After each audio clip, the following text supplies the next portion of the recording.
नमस्कार, हमारे खास शो स्पेशल रिपोर्ट में आप सभी का स्वागत है। मैं हूं विनय आपके साथ। आज स्पेशल रिपोर्ट में हम बात करेंगे प्यार के 35 टुकड़े। जी हां, देश की सनसनीखेज यह है श्रद्धा हत्याकांड, जिसके तह तक जाने का हम प्रयास करेंगे।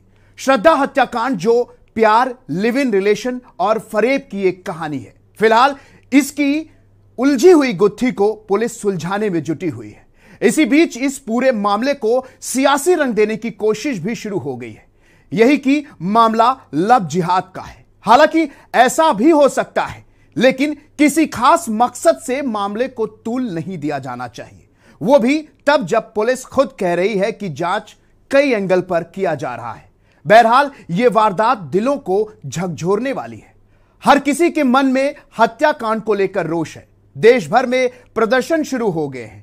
आखिर श्रद्धा को न्याय तो मिलना ही चाहिए।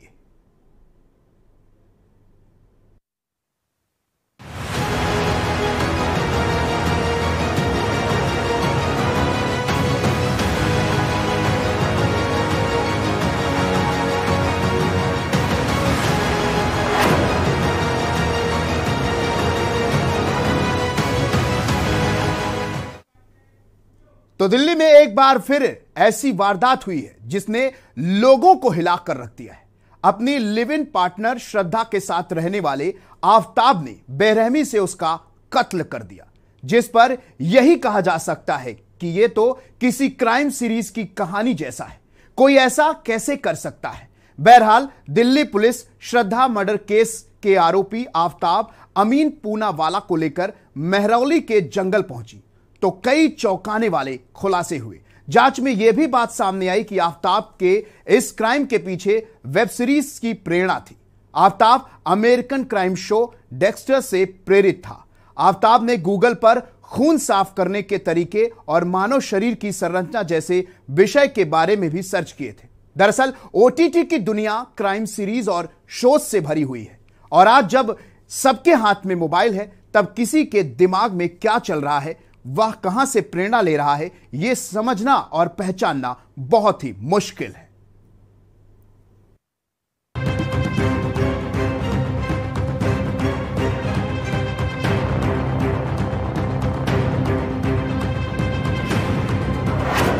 जालिम प्रेमी का शातिर कारनामा।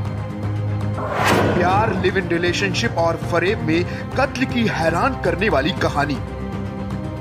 श्रद्धा हत्याकांड से कांप उठी रूह, शव के किए 35 टुकड़े। लिव इन रिलेशनशिप का खंजर, दिल दहलाने वाला मर्डर केस में लगातार हो रहे चौंकाने वाले खुलासे। इंटरनेट की सर्च हिस्ट्री से खुले शातिर आफताब के कई राज।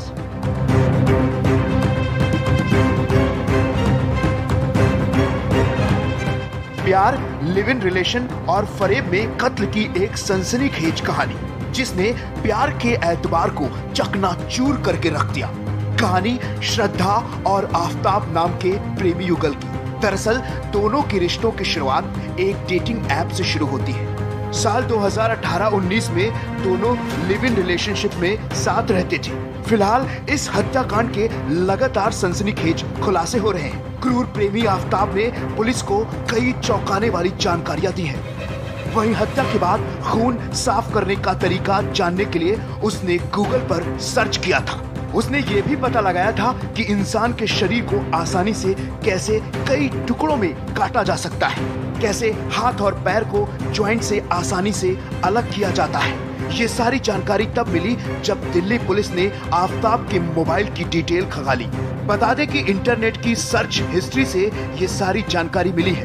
खैर, इस निर्मम हत्याकांड पर हम विस्तार से बात करेंगे, लेकिन इस हत्याकांड ने 7 जुलाई 2008 को हुए नीरज ग्रोवर मर्डर केस की यादें ताजा कर दी है। दरअसल एक टीवी प्रोडक्शन हाउस से जुड़े नीरज ग्रोवर की भी इसी तरह से हत्या कर दी गई थी। हत्या लव ट्रायंगल की देन थी, जिसमें 3 लोग शामिल थे। एक खुद नीरज ग्रोवर, दूसरे कन्नड़ एक्ट्रेस मारिया सुसराज और तीसरे मारिया के लवर मैथ्यू, जो नेवी ऑफिसर थे। चलिए इस कांड के थोड़ा विस्तार में चलते हैं। साल 2008, ठंडी का महीना, जब मारिया अपने नए घर जो कि मुंबई के मसाड़ में स्थित था वहां आती है। 6 मई को नीरज शिफ्टिंग में मदद करने के लिए मारिया के घर जाता है और फिर वहीं रात बिताता है। जब मारिया के बॉयफ्रेंड मैथ्यू ने फोन किया तो घर में एक आदमी की आवाज सुनाई दी। इस आवाज ने मैथ्यू के अंदर शक पैदा कर दिया। पूछने पर मारिया बताती है कि वह शिफ्टिंग में उसकी मदद करने आया है। मैथ्यू उसे रात भर रुकने के लिए मना करता है। मारिया उसकी सलाह को नजरअंदाज कर देती है। इसके बाद गुस्साए मैथ्यू कोच्चि से फ्लाइट लेता है और मुंबई में मारिया के घर आ जाता है। इस बीच नीरज और मैथ्यू के बीच हाथापाई हो जाती है और मैथ्यू ने नीरज को चाकू मार दिया। फिर मैथ्यू और मारिया ने मिलकर नीरज की हत्या के सबूतों को नष्ट कर दिया और शव के 300 टुकड़े प्लास्टिक की थैलियों में डाल दिए। मारिया अपने दोस्त की कार लाती है और शत विशत शव को जंगल में ले जाकर जला दिया जाता है।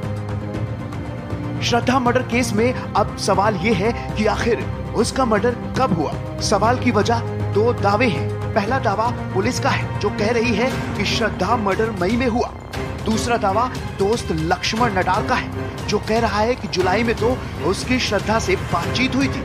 लक्ष्मण ने बताया कि जुलाई में श्रद्धा ने व्हाट्सएप के जरिए उससे कांटेक्ट भी किया था।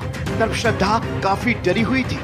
उसने कहा था कि मुझे बचा लो वरना आफ्ताब मार डालेगा। फ्रेंड सर्कल में कॉमन फ्रेंड्स है उनको मैंने पूछना चालू किया एंड देन लेटर ऑन मैंने फिर किसी से भी कोई मुझे अपडेट नहीं मिला तो फाइनली मैंने उनके ब्रदर को बता दिया कि ऐसा है। लास्ट मेरा उनसे जुलाई में बात हुआ था। उसके बाद से आज तक मेरा उनके साथ कोई कांटेक्ट नहीं हो पा रहा है। So it's better that we reach out to cops and check seek for their help कि बहुत झगड़े होते थे। क्या बता देती हो आप? यहाँ तक कि एक बार ऐसा भी झगड़ा हुआ था जब उसने मुझे व्हाट्सएप पे ऐसा मैसेज करके बोला कि प्लीज यहाँ मेरे घर पे आ जा, मुझे बाहर लेके जा, अगर आज रात को मैं इसके साथ घर पे रही तो ये मुझे मार डालेगा। ऐसा भी झगड़ा हुआ है।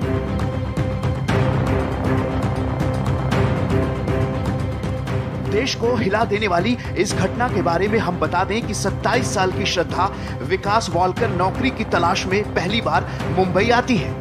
महाराष्ट्र के पालघर में अपनी मां और भाई को छोड़कर श्रद्धा के पिता विकास मदन वालकर पालघर में इलेक्ट्रॉनिक सामान की एक दुकान और सर्विस का काम करते थे। श्रद्धा को मलाड में एक मल्टीनेशनल कंपनी के कॉल सेंटर में नौकरी मिल जाती है। इसी कॉल सेंटर में 30 साल का आफ्ताब अमीन पूनावाला भी नौकरी कर रहा था। यही श्रद्धा और आफ्ताब की पहली बार मुलाकात होती है। करीब 8-9 महीने की मुलाकात के बाद दोनों में प्यार हो जाता है। 2019 की शुरुआत में श्रद्धा और आफ्ताब फैसला करते हैं कि अब वो अलग अलग रहने की बजाय एक साथ लिव इन में रहेंगे। इसके बाद दोनों मलाड में किराए का एक घर लेते हैं। लिव इन में रहने के लिए कुछ दिन बाद ही श्रद्धा एक रोज अपनी माँ को आफ्ताब के बारे में सारा सच बता देती है। माँ से होते हुए ये बात बाप तक पहुँचती है। दोनों आफ्ताब के साथ श्रद्धा के रिश्ते का विरोध करते हैं। बातचीत के लिए श्रद्धा को पालघर बुलाते हैं। श्रद्धा पालघर आती है मगर माँ बाप के समझाने के बावजूद वो आफ्ताब के साथ लिव इन में रहने और उससे शादी करने की जिद पर अड़ी रहती है। माँ बाप के गुस्सा करने पर आखिरकार श्रद्धा घर से अपना सारा सामान उठाती है और ये कहकर चली जाती है कि अब ये समझ लेना कि आज से आपकी कोई बेटी ही नहीं है। अब कुछ वक्त श्रद्धा और उसके घर वाले एक दूसरे से दूरी बना लेते हैं मगर श्रद्धा के दोस्तों, श्रद्धा के फेसबुक और उसके व्हाट्सएप स्टेटस से श्रद्धा के माँ बाप को लगातार उसके बारे में जानकारी मिल रही थी। इसी दौरान 23 जनवरी 2020 को श्रद्धा की माँ सुमन की मौत हो जाती है। 8 मई 2022 को श्रद्धा और आफ्ताब मुंबई छोड़कर दिल्ली आ जाते हैं। बता दें कि श्रद्धा के साथ साथ आफ्ताब का परिवार भी इस रिश्ते के खिलाफ था। उन्हें दिल्ली में बेहतर नौकरी की उम्मीद थी। जानकारी के मुताबिक दिल्ली आने के बाद दोनों पहली रात पहाड़गंज के एक होटल में गुजारते हैं। फिर अगले दिन सैजुदुल्ला जाप के एक होटल में दोनों रात गुजारते हैं। फिर तीसरे रोज दोनों अपने कॉमन फ्रेंड के साथ उसके घर पर छतरपुर में रुकते हैं। वहीं कुछ दिन बाद ही छतरपुर में ही एक घर किराए पर ले लेते हैं। दिल्ली आने के बाद श्रद्धा नौकरी की तलाश शुरू करती है जबकि आफ्ताब को एक कॉल सेंटर में काम मिल चुका था। श्रद्धा से उसके पिता या भाई की अरसे से बात नहीं हो रही थी पर श्रद्धा के दोस्तों के जरिए उन्हें यह पता चल चुका था कि दोनों अब दिल्ली में हैं। और ये छतरपुर में कहीं रह रहे हैं। इसी दौरान 14 सितंबर को श्रद्धा के भाई श्री अजय को श्रद्धा के दोस्त लक्ष्मण नाडार ने फोन कर बताया कि पिछले 2 महीने से श्रद्धा का मोबाइल बंद है, क्या तुम्हारे पास कोई उसका फोन आया? ये सुनकर श्रद्धा के पिता ने लक्ष्मण को फोन मिलाया और उससे अपनी बेटी के बारे में पूछा। लक्ष्मण ने बताया कि अमूनन हर 2-3 दिन में श्रद्धा से उसकी बात होती रहती थी, लेकिन इधर पिछले 2-2.5 महीने से कोई बात नहीं हुई है। उसका मोबाइल भी बंद है। श्रद्धा के पिता घबरा गए। सबसे पहले उन्होंने पालघर के माणिकपुर थाने में श्रद्धा की गुमशुदगी की रिपोर्ट लिखाई। फिर श्रद्धा दिल्ली के छतरपुर से भी गायब हुई थी, लिहाजा महाराष्ट्र पुलिस ने रिपोर्ट दिल्ली की महरौली थाने को आगे बढ़ा दी। लड़की जो मुंबई से ओरिजिनली हेल करती है वो मिसिंग है। इस बात की इंफॉर्मेशन लड़की के फादर को लड़की का फ्रेंड देता है कि पिछले 2-3 महीने से लड़की टच में नहीं आ रही है, मोबाइल उसका ऑफ आ रहा है, सोशल मीडिया पे एक्टिव नहीं है लड़की। तो जब फादर अप्रोच करते हैं मुंबई पुलिस को, उनको मालूम चलता है कि लास्ट लड़की दिल्ली में थी। हमारे पास मुंबई पुलिस आती है एक मिसिंग रिपोर्ट लेकर कि कोई लड़की जो मुंबई से ओरिजिनली हेल करती है वो मिसिंग है। इस बात की इंफॉर्मेशन लड़की के फादर को लड़की का फ्रेंड देता है कि पिछले 2-3 महीने से लड़की टच में नहीं आ रही है, मोबाइल उसका ऑफ आ रहा है, सोशल मीडिया पे एक्टिव नहीं है लड़की। तो जब फादर अप्रोच करते हैं मुंबई पुलिस को, उनको मालूम चलता है कि लास्ट लड़की दिल्ली में थी। मुंबई पुलिस हमारे पास आती है, हम एक लीगल एक्शन इनिशिएट करते हैं, एफआईआर रजिस्टर करते हैं। एफआईआर के बाद हम जो उसके लिव इन पार्टनर को ट्रेस आउट करते हैं। जब ट्रेस आउट करने के बाद मालूम चलता है, उस लड़के को लेके आते हैं। तो लड़का इनिशियली कहता है कि हमारा झगड़ा हुआ था और लड़की चली गई है। प्राइवेट जॉब करता है, अभी भी प्राइवेट जॉब कर रहा था और मुंबई में प्राइवेट जॉब करता था। और श्रद्धा क्या करती थी यहाँ पर दिल्ली में? श्रद्धा यहाँ पे क्योंकि आए थे उस टाइम, शायद जॉब नहीं करती जो तक तफ्तीश में निकल के आया है।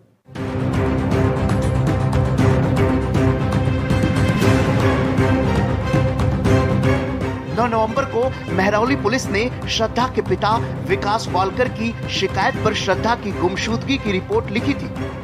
उन्होंने दिल्ली पुलिस को श्रद्धा और आफ्ताब के रिश्ते और दोनों की दिल्ली के छतरपुर में लिव इन में रहने की बात भी बता दी। इसी के बाद अब महरौली पुलिस ने तफ्तीश शुरू की। सबसे पहले उसने आफ्ताब के फोन में झांकना शुरू किया। पता चला कि आफ्ताब की लोकेशन मई से ही दिल्ली में है, पर इस फोन से ये भी पता चला कि 19 मई के बाद से श्रद्धा का मोबाइल बंद है। ये बात हैरान करने वाली थी।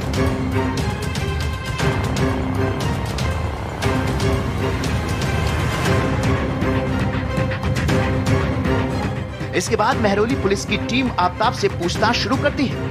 शुरुआत में आफ्ताब पुलिस को एक कहानी सुनाता है। वो कहता है कि श्रद्धा और उसका 19 मई को झगड़ा हुआ था। झगड़े के बाद उसी रोज श्रद्धा घर और उसे छोड़कर चली गई। इस दौरान पुलिस ने छतरपुर में आफ्ताब के इस घर की तलाशी भी ली थी, लेकिन कुछ भी नहीं मिला। पूछताछ और सवाल जवाब के दौरान कई बार आफ्ताब अपने बयानों को काटता रहा। पुलिस को लग गया कि वो कुछ छुपा तो रहा है। इसके बाद जब पुलिस ने सख्ती से पूछताछ शुरू की तो फिर आफ्ताब ने एक ऐसी कहानी सुनाई जो सुनकर रूह कांप जाती है।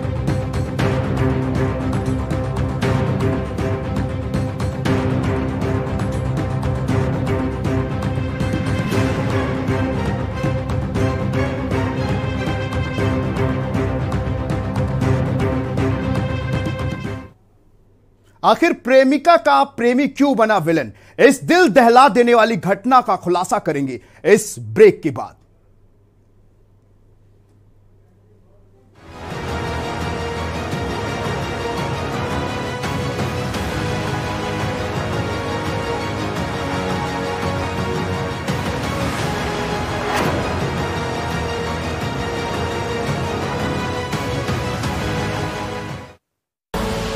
आप देख रहे हैं के न्यूज, खबरों का सारथी।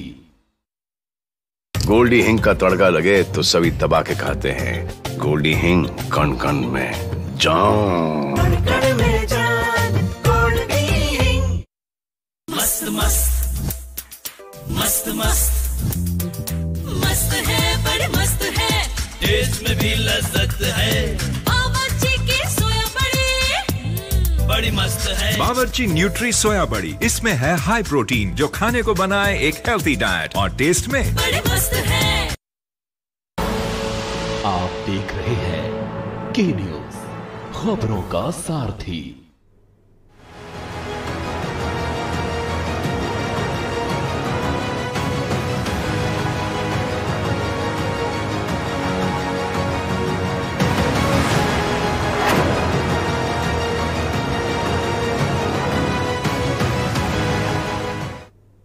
स्पेशल रिपोर्ट में ब्रेक के बाद आप सभी का स्वागत है। स्पेशल रिपोर्ट में आज हम दिखा रहे हैं प्यार के 35 टुकड़े। जी हां, दिल दहला देने वाली श्रद्धा हत्याकांड में नई नई जानकारियां सामने आ रही हैं। आरोपी आफताब अमीन पूनावाला हत्या के बाद भी गर्लफ्रेंड का चेहरा देखा करता था, क्योंकि उसने श्रद्धा का कटा हुआ सिर भी फ्रिज में रखा हुआ था। आफताब उसी कमरे में सोया करता था जहां उसने श्रद्धा के शव के टुकड़े किए थे। पुलिस ने उसके लिव इन पार्टनर आफताब को गिरफ्तार किया और उसने अपना गुनाह भी कबूल कर लिया। वहीं श्रद्धा के साथ कॉलेज में पढ़ाई करने वाले उसके दोस्त बताते हैं कि कैसे आफताब की जिंदगी में आने के बाद श्रद्धा बदलने लगी थी। घटना के बारे में सोचकर ही आत्मा कांप जाती है। वो बताते हैं कि श्रद्धा पत्रकार बनना चाहती थी और काफी एक्टिव थी। साल 2018 में उसके जीवन में आफताब आया, जिसके बाद उसमें बदलाव आने लगे, लेकिन ये अच्छे बदलाव नहीं थे। वह मुरझाने लगी। श्रद्धा के दोस्त मर्डर के पीछे बड़ी साजिश का शक जता रहे और उनका यह भी मानना है कि यह एक प्रेम कहानी नहीं हो सकती, क्योंकि किसी भी प्रेम कहानी का अंत इस तरह नहीं हो सकता।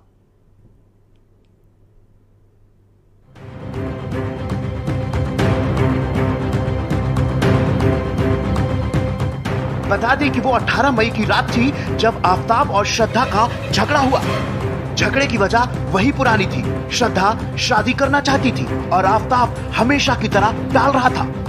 मगर इस रात झगड़ा इतना बढ़ गया कि गुस्से में आफताब ने श्रद्धा का गला जोर से पकड़ लिया और तब तक पकड़े रहा जब तक कि वो मर नहीं गई। कत्ल के बाद उसने ठंडे दिमाग से लाश को ठिकाने लगाने की साजिश करना शुरू कर दी। पहली रात उसने लाश के साथ उसी घर में गुजारी। अगले रोज यानी 19 मई को दिन में वो लोकल मार्केट की तिलक इलेक्ट्रॉनिक शॉप से एक बड़ा वाला फ्रिज खरीद कर लाया। साथ ही एक बड़ी आरी भी लाता है। घर आने के बाद अब वो बाथरूम में बैठकर लाश के छोटे छोटे टुकड़े करना शुरू करता है। छोटे छोटे पॉलीथीन वो पहले ही ला चुका था। चूंकि मई का महीना था, गर्मी तेज थी, लाश लगभग 24 घंटे पुरानी होने वाली थी, लिहाजा बदबू आना शुरू हो गई थी। अब वो लाश के छोटे छोटे टुकड़े करता और बाथरूम साफ करता। बीच बीच में पूरे घर में परफ्यूम डालता रहता।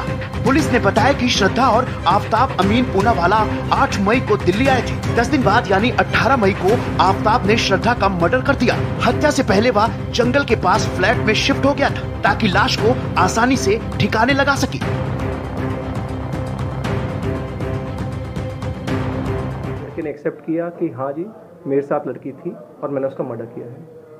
लड़के ने मर्डर करने के बाद उसकी बॉडी को कट करके और जगह जगह पर डिस्पोज ऑफ किया। अभी ये मामला जब सामने आया है तो हमने एफएसएल टीम को बुलाया अपनी और साइंटिफिक एविडेंसेस गैदर करके और आई विटनेस वगैरह अभी सब चीज़ अंडर इन्वेस्टिगेशन चल रही है। बहुत थॉरो इन्वेस्टिगेशन कर रहे हैं। मर्डर इसने गला दबा के किया था और बाद में इसको किस तेज धारदार हथियार से कट किया था। हाँ, मल्टीपल पीसेस में काट के बॉडी को कुछ महीनों के दौरान में बॉडी डिस्पोज ऑफ की थी। आरोपी का नाम आफताब पूनावाला है, 28 साल का लड़का है। ये प्राइवेट जॉब करता है, अभी भी प्राइवेट जॉब कर रहा था और मुंबई में प्राइवेट जॉब करता था। और श्रद्धा क्या करती थी यहाँ पर दिल्ली में? श्रद्धा यहाँ पे क्योंकि आए थे उस टाइम शायद जॉब नहीं करती, जो तक तफ्तीश में निकल के आया। कहता है कि वो डर गया था ताकि कोई ट्रेस ना कर ले, इसलिए उसने बॉडी को पूरा डिस्पोज ऑफ करने की ट्राई करी। मर्डर इसने गला दबा के किया था और बाद में इसको किस तेज धारदार हथियार से कट किया था लड़की की बॉडी। कितने पीसेस क्या टुकड़ों में लाश को डिस्पोज किया गया था, क्या ऐसा भी कुछ सामने आया? हाँ, मल्टीपल पीसेस में काट के बॉडी को कुछ महीनों के दौरान में बॉडी डिस्पोज ऑफ की थी। श्रद्धा सर क्या करती थी और कब से ये लोग लिविंग रिलेशन में थे और दिल्ली कब से ये लोग रह रहे थे? ये लोग एक दूसरे को 2019 से जानते हैं और 2019 से ये पहले मुंबई में प्राइवेट जॉब वगैरह करते थे। अभी ये लोग हमारे पास अप्रैल एंड में या मई फर्स्ट वीक के दौरान यहाँ पे आए।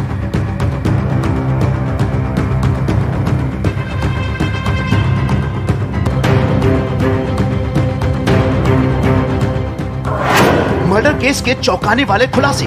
आफताब श्रद्धा 8 मई को दिल्ली पहुंचे, पहाड़गंज के होटल और फिर साउथ दिल्ली में रहने लगे। हत्या से पहले महरौली के जंगल के पास फ्लैट लिया। दिल्ली पहुंचने के 10 दिन बाद यानी 18 मई को आफताब ने श्रद्धा का मर्डर कर दिया।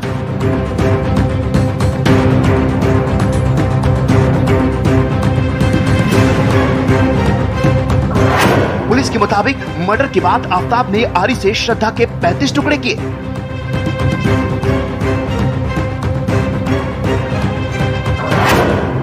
18 दिन तक रोज रात 2 बजे उठता और शव के कुछ टुकड़े जंगल में फेंक आता था। मर्डर केस में बद्री नाम के शख्स की एंट्री हुई।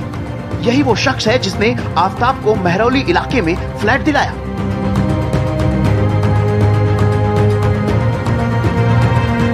दिल्ली पुलिस ने बताया कि आफ्ताब ने श्रद्धा का इंस्टाग्राम अकाउंट जून तक इस्तेमाल किया है ताकि वह यह जाहिर कर सके कि श्रद्धा जिंदा है। दावा किया जा रहा है कि श्रद्धा के मर्डर के बाद आफ्ताब उसी फ्लैट में रहा। शव के टुकड़े ठिकाने लगाने के बाद उसने फ्लैट में लड़की बुलाई। इस दौरान जो टुकड़े बचे थे उन्हें अलमारी में छिपा दिया।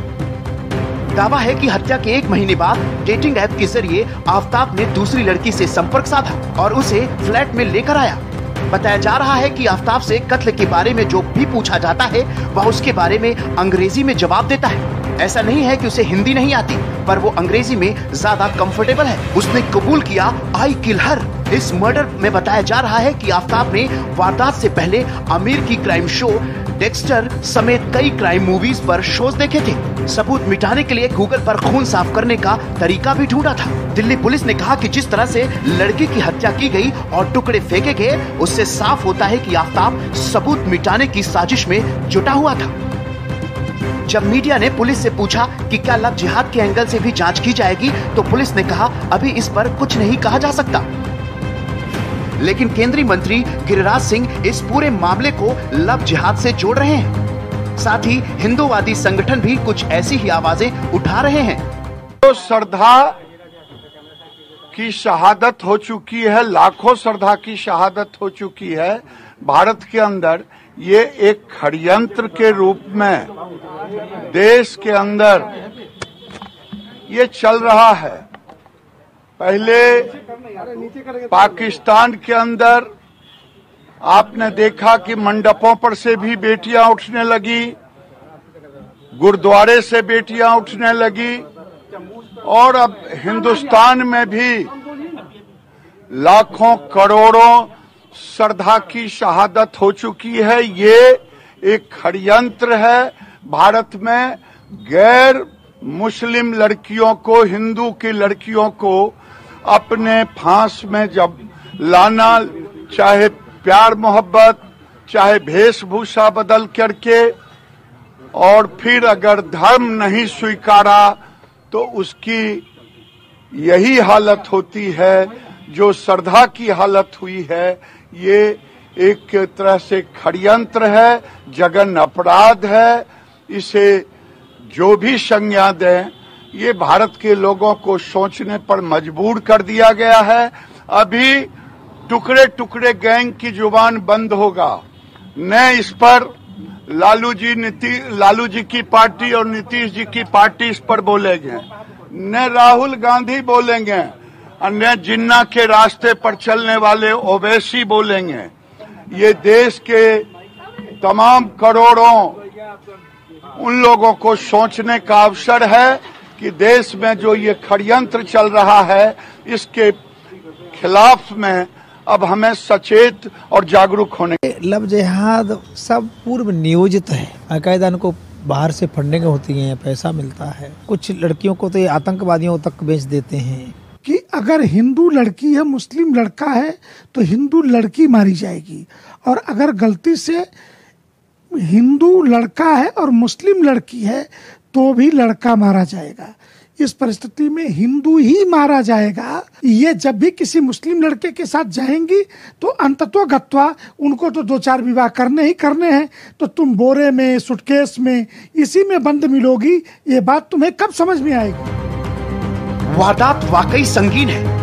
यह कांड जनता की भावनाओं को झकझोर चुका है। पुलिस की जांच पड़ताल फिलहाल अभी जारी रहेगी, लेकिन सबसे अहम बात यह है कि पुलिस इस हत्याकांड की तह में जाकर सच्चाई को साफ तौर पर उजागर करे ताकि दोषियों को कड़ी सजा मिल सके।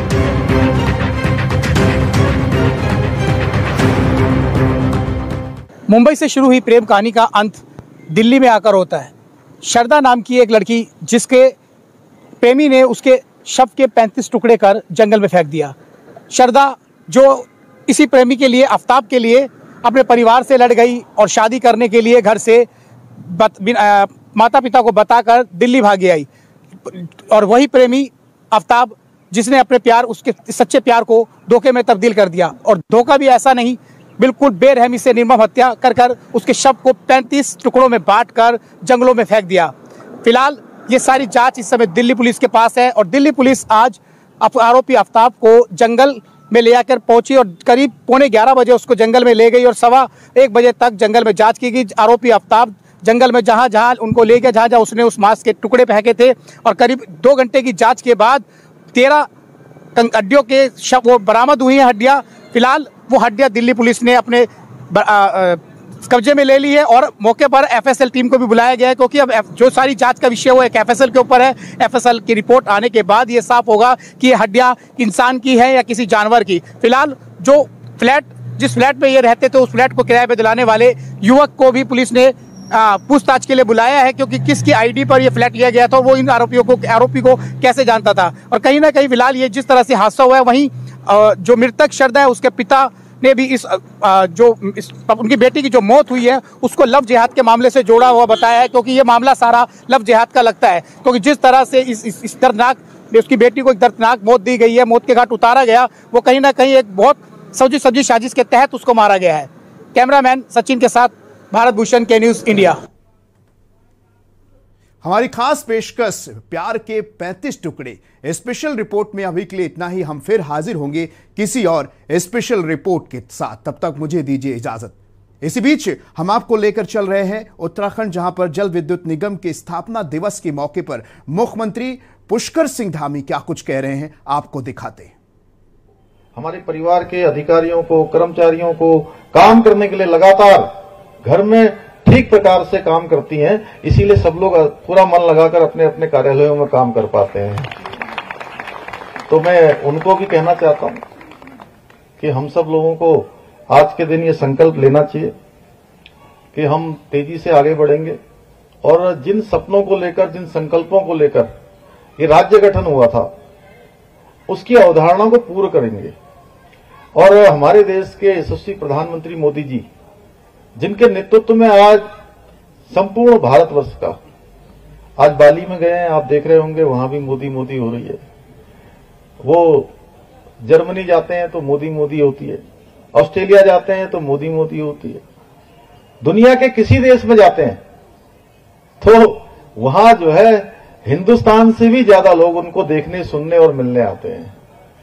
तो उनके नेतृत्व में आज भारत हर क्षेत्र में, चाहे वो ऊर्जा का क्षेत्र हो, चाहे वो वैकल्पिक ऊर्जा का क्षेत्र हो, सोलर ऊर्जा का क्षेत्र हो, हर क्षेत्र में तेजी से आगे बढ़ रहा है। एक समय था जब भारत की पहचान एक दब्बू भारत के रूप में, एक पिछलग्गू भारत के रूप में, ऐसा भारत जो दुनिया की आंखों में आंखें डालकर अपने हितों की बात भी नहीं कर पाता था, बराबर की बातचीत नहीं कर पाता था, दब्बू भारत, पिछलग्गू भारत, अपने हितों की बात न करने वाला भारत। और आज का भारत हर तरीके से